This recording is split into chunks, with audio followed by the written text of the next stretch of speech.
Hey everybody, George here, the Disney Italiano, coming to you once again at the Disneyland Resort.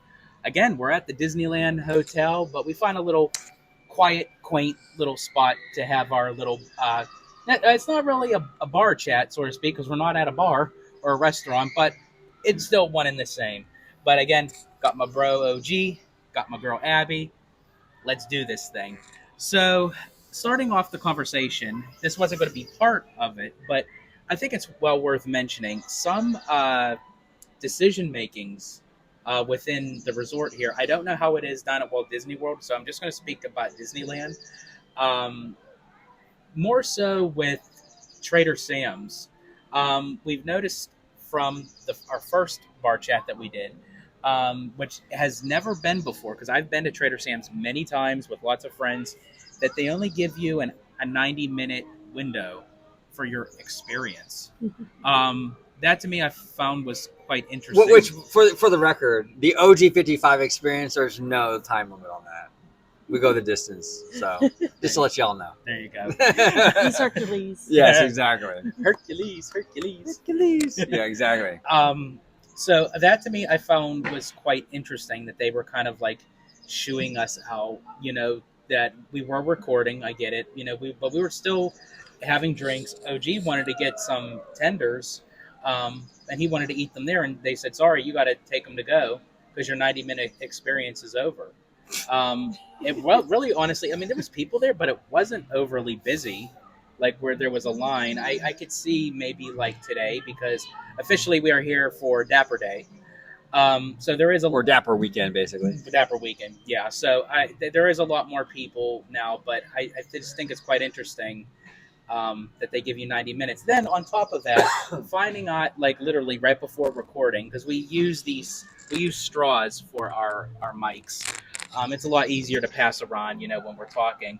And OG goes to Trader Sam's just to grab a couple straws, and they hold them in this little container up by like the bar area, or like where you pick up your food and stuff. So as he was reaching to grab two straws, I'll let you continue that, because this is crazy. So I go up there to just get a couple of straws. All OG wants is a couple of freaking straws. You know what I'm saying? So we can do our mics.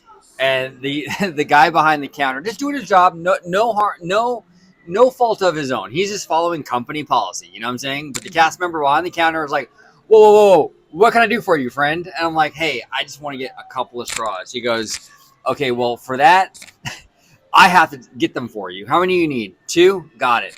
Here you go. And if I were to let you grab them yourself, I would have to literally throw away the entire batch. This is crazy. Like, this is not like we're not in the pandemic anymore. You know what I'm saying? I mean, I get it, but like, come on, the pandemic is what, 5+ years ago now? Yeah. Dude, this is nuts. That you can't even grab your own straw at Trader Sam's. Yeah. I mean, like, that's really weird, bro. Yeah. But apparently, I guess when they give us like the glasses that we drink out of, if we don't use a straw, I mean, don't they have to clean and wash all that anyway? Mm-hmm. Our hands are constantly everywhere. We're touching anything and everything. So you can try to be, as sanitized as possible. But at the end of the day, germs are going to cross paths at some point.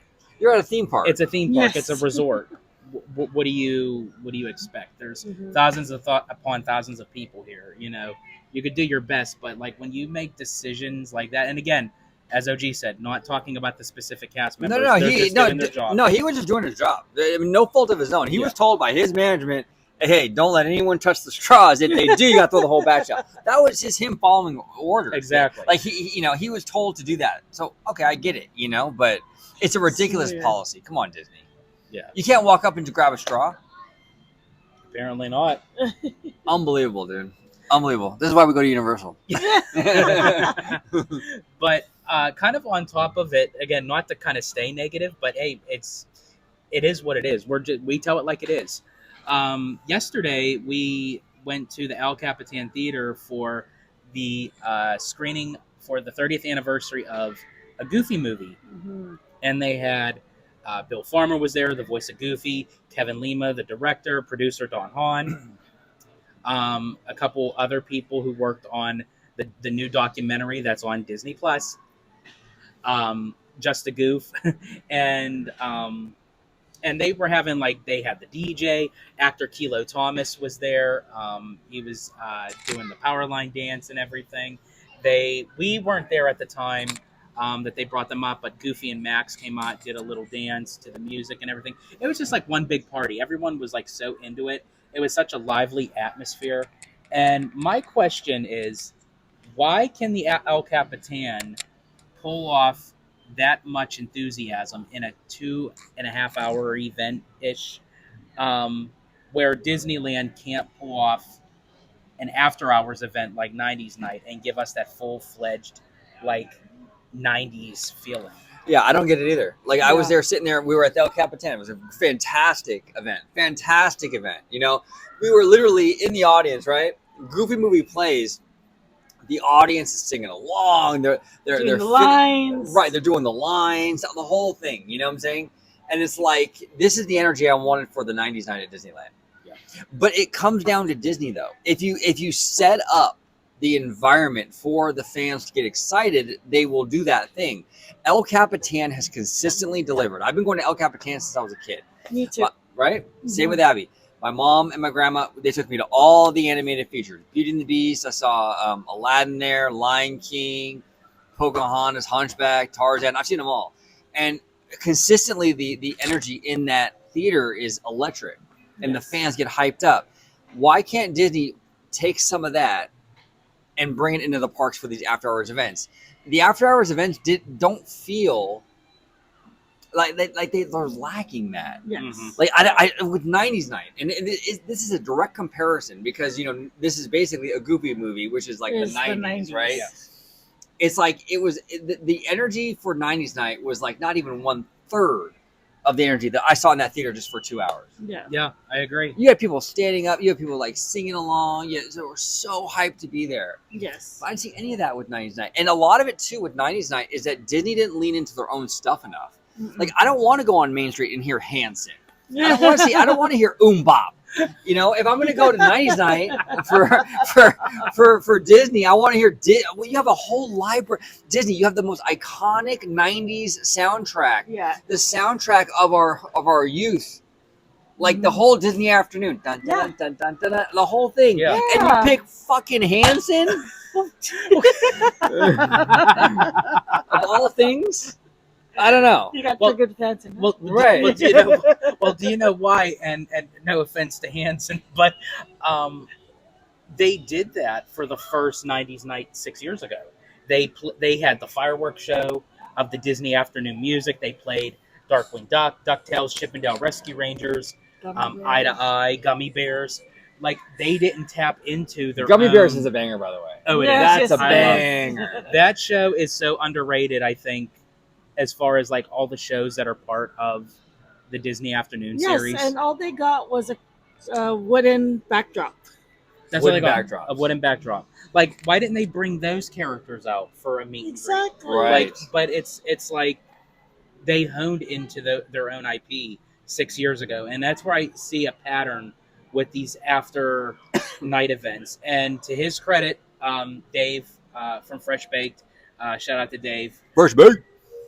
He had even mentioned, the after hours events are just not worth it anymore. He had friends that went and they're like, you know what, we're done. Because they're slowly progressing that each time they have something, they're cutting things out little by little. For instance, Abbie and I just recently did Star Wars night, and I noticed that they don't do the First Order March anymore, which they did last year.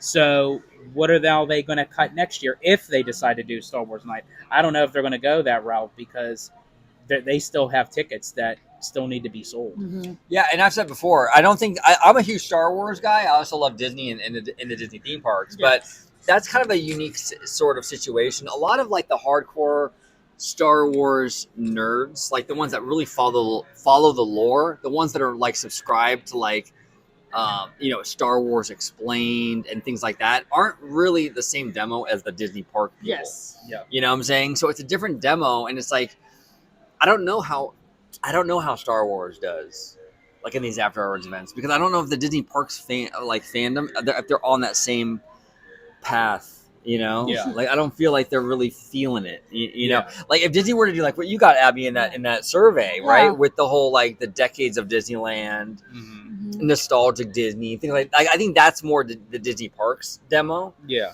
But like Star Wars, like do Disney parks fans care about the lore, the Sith? You know, Yeah. all that stuff. Like I don't know if they do, and that's the problem. And then they have so many nights for Star Yes. Wars nights. Yeah. So It's too spread many. so thin. You Yeah. know? Yeah. I would say only have a couple of nights. Obviously, incorporate May the 4th. You know, we had mentioned that before. As I said, we enjoyed Star Wars Night. I actually think it was the better out of the three, to be honest with Because you. it wasn't oversold. Because it wasn't oversold. There wasn't a whole lot of people. And that's why Disney should kind of make it a little bit more exclusive. If you're going to Right. have an upcharge price, have less people, because then people 'Cause could that's then the thing I didn't like about 90s night was just way too many people. then you can get your money's worth. Right. You can get your money's worth by being able to meet Darkwing Duck. Yes, I'm sorry, I'm going to keep on saying it because I'm still a little bit bitter about that. If I'm paying for a ticket, I should at least be able to get a photo with Darkwing Duck.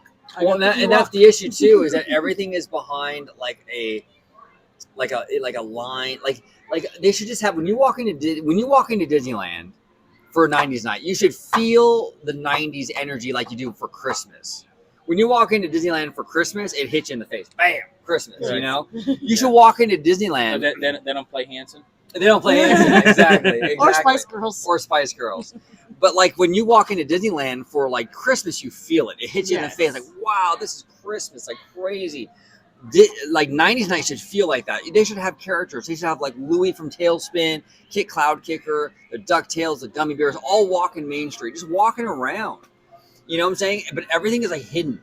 It's like in this little nook. If you want to meet Darkwing, you better get in there 2 hours before the thing before the event even starts. And you have to get a wristband. And you got to get a freaking wristband. There's no organic. It's like fun. Yeah. Everything is pre-planned, and that's been the problem with a lot of Disney stuff lately. Not just this, but just in general. In general. Everything is pre-planned. Everything is sort of like too orchestrated. Like just let those magic moments sort of play out. Yeah. And just have that stuff. When you walk in, dude, it should just be 90s to the max. You know? And have fun with it. Universal has fun with it. You know what I'm saying? I've said many times before, like have Michael Eisner projection mapped on the castle. I know Disney will never do that. But you know what? If they actually do, then we really know that they watch. Then you know they watch. Tomorrow, if you ever watch this, do that. 90s night, have a Michael Eisner projection mapping thing. Hello, a Michael Eisner, head of the Walt Disney Company. Boom, lead off into this big Disney afternoon thing. All this 90s stuff. It would be a huge crowd pleaser. Yeah. But that's what Universal would have done. Yes. Universal has the balls to do that. Mm-hmm. Disney doesn't. Yeah, no. They don't have the guts to do it, man. No. And at least Universal lets you grab your own straws. Yeah, they let you grab your own straws. Exactly. Yeah, they also, you know, when we went to Waterworld with Jay Shear, we had Express Pass. He didn't, and they still let him on with us. They did. If that was Disney, they would have said, "Sorry, your friend can't come. He has to become a platinum member or some bullshit." Yeah. But at Universal, they gave us no problems. There were like 4 team members there, and they were like, "Yeah, come on in, dude." Obviously, Universal does have their rules, their regulations, their terms, conditions, whatever. But they are very lax about, like, if they can make something happen, they're okay with it. You know? Yeah. Way more lenient, you know? And you have to be like that, I think, a little bit, you know? Yeah. You can't be so rigid. I think it kills the experience a little bit. And Disney used to do that.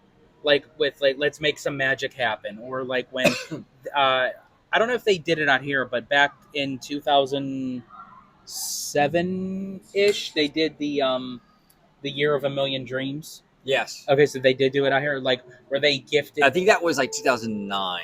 But anyway, Okay, around that time. time. It was a long ass time. Okay. The Year of a Million Dreams, where they would gift people small little things. Like if a cast member just happened to see a family pass by, hey, here's a random Fast Pass. This is when they still gave out tickets for Fast Pass, and they were free.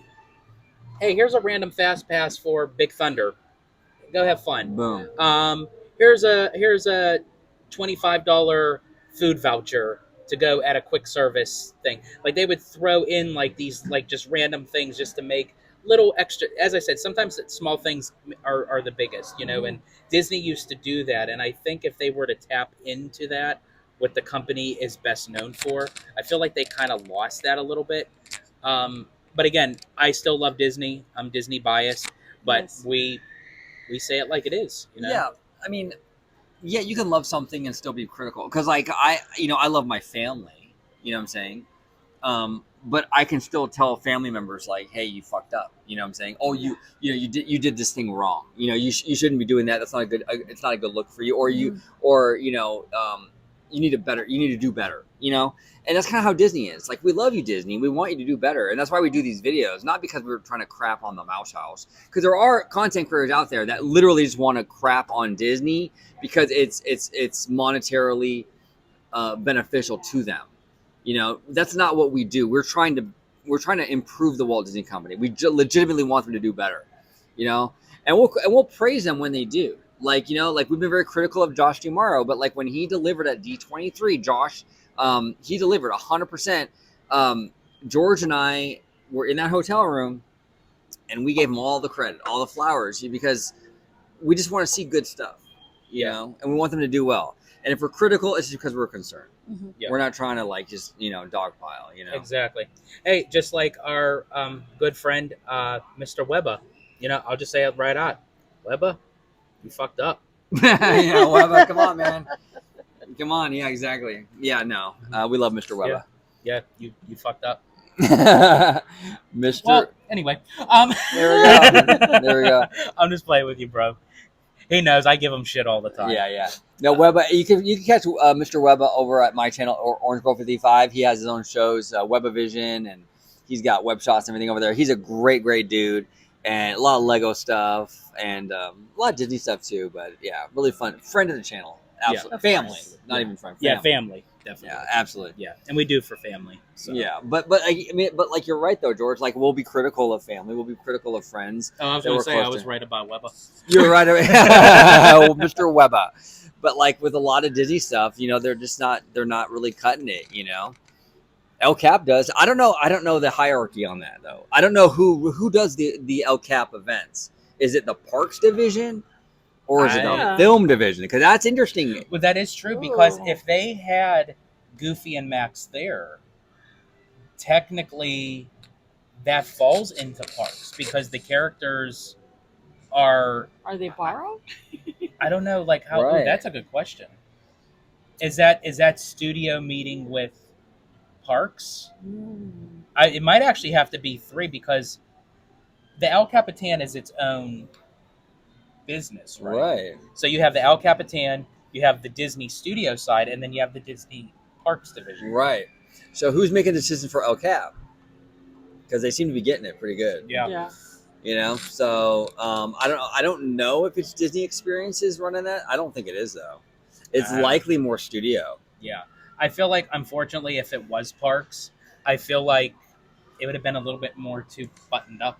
I hate to say it. Sorry. Yeah. No, I know. Well, yeah, because I think what it is, I think it's a studio thing. Yeah. With, they obviously work with the parks, because you were saying they had to get the characters. Right. Yeah. Exactly.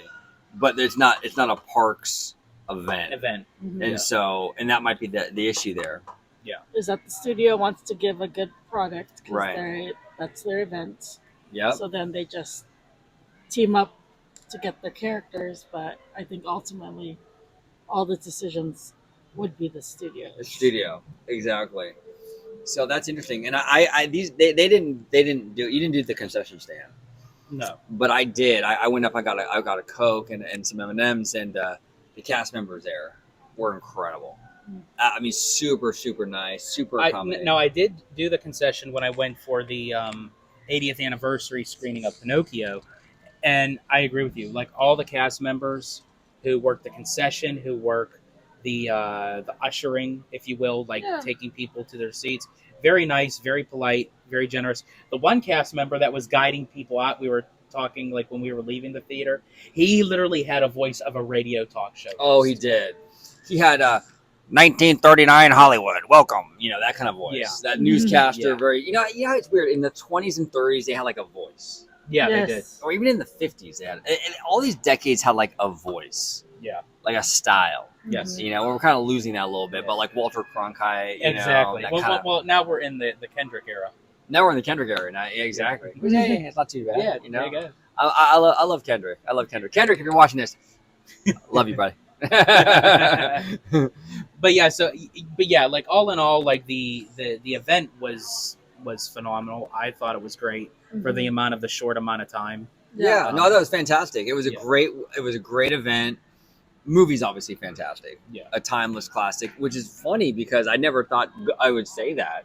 A Goofy movie's a timeless classic, but it is. Yeah. It you is. know? It really became. And one. it's kind of. I was talking to Abbie about this morning. It's kind of like timeless in the sense of like a Molly Ringwald movie. Yeah. Yes. Like, you know, you can. It's relatable, but it's very distinctive for that era, Yeah. right? You can totally tell it was made in the 90s for the 90s, but It's still relatable. Yeah. You Yeah. can still relate to Max having a crush on that girl Roxanne. Was it Roxanne or Roxanne? Roxanne. And which is so funny to me. I've watched this movie. I haven't seen this movie in years. And Roxanne wanted the dude so bad. From the beginning, she wanted that dude so bad. Like, Max, come on, you're sleeping on it, man. Yeah. Like, she wanted it from the beginning, dude. Yeah. The fact that like when he fell from the bleachers, she helped him up. I know. Come on, Max. You had to go all Come that on. trouble. Like, she was already Read the there. room. Yeah. She was already there, Max. But it turned out great. Yeah, I'm glad they worked out. You know, Yeah. Yeah. even when he admitted that he lied to her, she was like, "It's okay, I still love you. I still Yeah. like you. Yeah. You're awesome." You know, I'm like, what? She's like ride or die for Max, 100%. Yes. So that's why I was like very disappointed. Like, why in Extremely Goofy movie they didn't incorporate her? I'm not a fan. I've never seen that movie. I'm not a huge fan of Extremely Goofy movie. I'm sorry. I know there's a small demographic of people who do. I'm not a fan of it. I'm sorry. She wasn't in it. She wasn't in it. No. That's weird. They had him going to college with PJ and Bobby, and that's when Goofy decided to go back to school. Mm-hmm. So he joined him at Joined the him in campus. college. But Max wasn't hooking up with anybody else, was he? I don't know. I haven't seen that movie in a long time. I don't know. I don't But he remember. kind of was like flirtatious, like with the girls on campus. So, but at the same time, they did kind of bring them back together for House of Mouse, because there was an episode because Max does valet parking, Right. and he was bringing Roxanne out on a date, so he wanted everything perfect. And he told his dad, telling Goofy, everything got to be perfect. There's going to be chaos. Yeah. Yeah. Did Kevin Lima? Did he do Extremely Goofy movie? I don't think he did Extremely Goofy. Okay, that might have been the issue. Yeah, and it was a direct to video. Mm.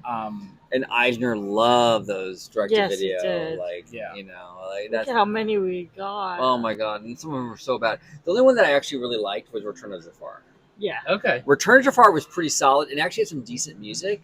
I didn't love though the idea that with no Robin Williams. Yeah. That made me Mhm. mad, but I get it. There were some issues. I think Robin was not happy with Disney at the time. Yeah. At the time. Yeah. So I get it, but that was a decent one. But most of them were garbage.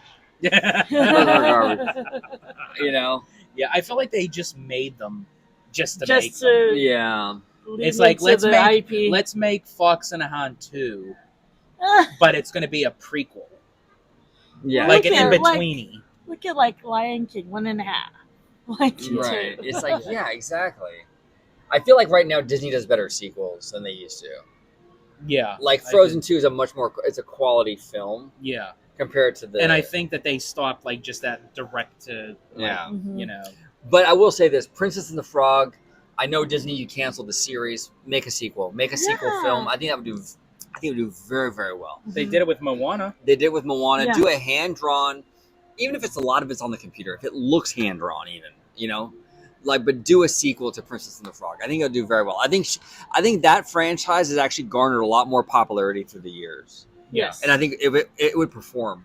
I think in Yeah. theaters. And I feel like that isn't fair to Anika Noni Rose, Mhm. because she's very She- passionate about that character. She is Tiana. So the fact that she was going to get her own series and revitalize the character in a big way, because unfortunately during the time when the movie came out in 2009, there was a lot of people wanting to boycott the film because of certain aspects of what the movie included, with Tiana's name, her background, the look of her, there was just a whole lot of stuff going on. So by the time the movie came out, it didn't get as much recognition until afterwards. So to kind of bring her back, that people know Tiana now, they Yeah. know the storyline, and then to just up and cancel, and she was really looking forward to that she actually wrote out a statement, basically a memo to the company saying that, I respect your decision, but I'm very disappointed. I would have loved to have seen where Tiana can go, where we can take her, and I hope she still gets that opportunity because she deserves it. Absolutely, absolutely. I'm a fan of the franchise. I'm a fan of her. Mhm. I think that I think there's room for that. Like, you can definitely do another movie. I think, and I think it would do very, very well. So we'll see. I think they will, though. I mean, I know the series got stuck in like production hell, basically, Yeah, and they couldn't figure out the story beats or whatever. I think they'll figure something out yeah. eventually. So. So we'll see. Yeah. Now, I do want to bring up, now it's completely totally off the subject, but we talked about this a couple times now this weekend because we've been in the Disneyland Hotel area. And right now, of where we're sitting, you can't see it, folks, but you can see the new tower that they just uh, renovated and changed. And then you see the two older towers. And it completely throws you off because you can see how outdated the buildings are. And we were saying that it would be so cool that if they were to kind of like demolish and rebuild up of what the new tower looks, to kind of give a cohesive look to it. Yes. And if you were to do that, I would kind of maneuver and change up the layout Right. of the hotels, because maybe that way they can leave up some more space for Disneyland Forward. Let me actually. I'll go ahead and turn the camera around. I'll show everybody what we're talking about here. So we got on the far right, we got the two old towers, and then we got the new DVC here. Let me go ahead and turn it around. Hold on one second. You guys still got your mics, right? Yeah. All right. So this is the new tower right here. Okay. Kind of hard to see. We're kind of close, but very, very pretty. And then these are the blue, ugly old towers.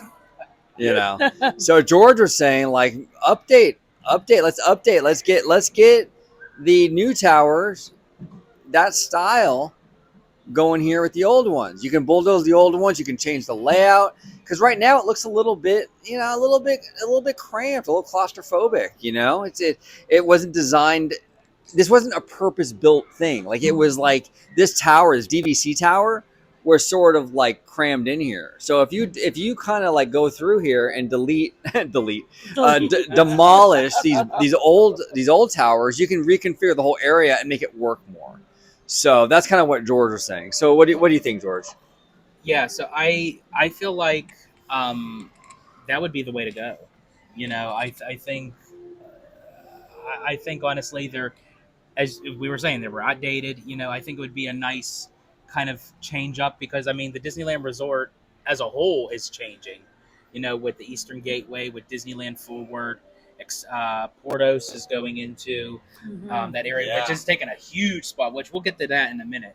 But like with Disneyland Forward, with the expansion of DCA, possibly with Disneyland Park.